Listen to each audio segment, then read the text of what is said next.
जम्मू कश्मीर और हरियाणा के बाद इस साल के अंत तक महाराष्ट्र में विधानसभा चुनाव होना है।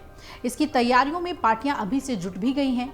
24 अगस्त को महाविकास अघाड़ी की बैठक बीकेसी के ट्राइडेंट होटल में हुई, जो कि करीब 1.5 घंटे तक चली और इस बैठक में महाविकास अघाड़ी घटक दल के कई नेता शामिल हुए। सूत्रों के मुताबिक तीनों पार्टियों के नेताओं ने मुंबई की सीट को लेकर अपनी अपनी पार्टी का प्रस्ताव पेश किया।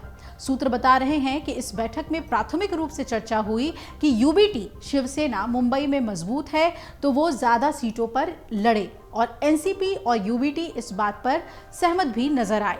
हालांकि आपको बता दें कि बैठक में मुंबई की सभी 36 सीटों को लेकर पार्टियों के बीच में चर्चा हुई है और मुंबई के दायरे में आने वाली विधानसभा की सीटों के बंटवारे के फॉर्मूले को लेकर महाविकास अघाड़ी की बैठक में जो चर्चा हुई उसके हिसाब से सीटों का गणित कुछ इस तरीके से है। शिवसेना ने 20 से 22 सीटों का प्रस्ताव रखा है।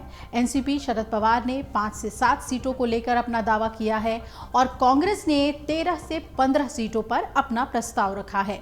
अब मुंबई में कुल 36 विधानसभा सीटें हैं, लेकिन ये देखना महत्वपूर्ण है कि अब कौन पीछे हटेगा। महाराष्ट्र में इसी साल विधानसभा के चुनाव होने हैं। हालांकि अभी निर्वाचन आयोग की ओर से तारीखों का ऐलान नहीं हुआ है, तो चुनाव के मद्देनजर सभी दल अपने अपने जनाधार को मजबूत करने में जुटे हुए हैं। अब आइए जान लेते हैं कि किसने कितनी सीटें जीती थी पिछले चुनाव में।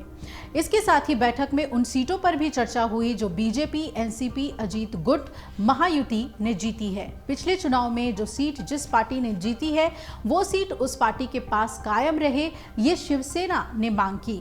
2019 में शिवसेना संयुक्त 14 सीटें जीती थी और अब उद्धव के पास 8, शिंदे के पास मुंबई में 6 विधायक हैं।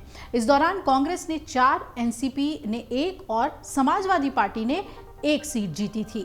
बैठक के बाद एमवीए की तरफ से जितेंद्र आहवार ने बात की और कहा कि मुंबई में उद्धव शिवसेना की पकड़ मजबूत है, इसलिए जाहिर है कि वो बड़े भाई की भूमिका में रहेंगे।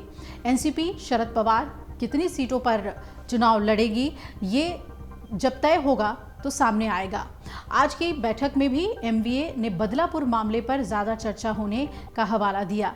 अब बात कर लेते हैं कि लोकसभा में किस पार्टी का कैसा प्रदर्शन रहा था महाराष्ट्र में, जो इस बार के विधानसभा में एक बड़ा फैक्टर होने वाला है सीटों के बंटवारे को लेकर। तो हाल ही में हुए महाराष्ट्र में लोकसभा चुनाव में एमवीए की अगर हम बात करें तो उनका प्रदर्शन अच्छा रहा था। महायुति को झटका लगा। इस गठबंधन को 30 सीटों पर जीत हासिल हुई। कांग्रेस ने प्रदेश की 13 लोकसभा सीटों पर कब्जा जमाया और उसके बाद शिवसेना यूबीटी 9 और शरद पवार के नेतृत्व वाली एनसीपी शरद पवार ने 8 सीटों पर जीत हासिल की थी। वहीं प्रदेश की सत्ता में बैठी महायुति गठबंधन को केवल 17 लोकसभा सीटों पर ही जीत हासिल हुई। बीजेपी को 9 सीटों पर जीत मिली और एकनाथ शिंदे की पार्टी शिवसेना को 7 सीटों पर जीत हासिल हुई, जबकि 1 सीट अजीत पवार की एनसीपी के खाते में गई थी। अगर आप ये वीडियो YouTube पर देख रहे हैं तो हमारे चैनल को सब्सक्राइब करें और बेल आइकन को दबाना ना भूलें। अगर आप Facebook पर ये वीडियो देख रहे हैं तो हमारे पेज को लाइक करें।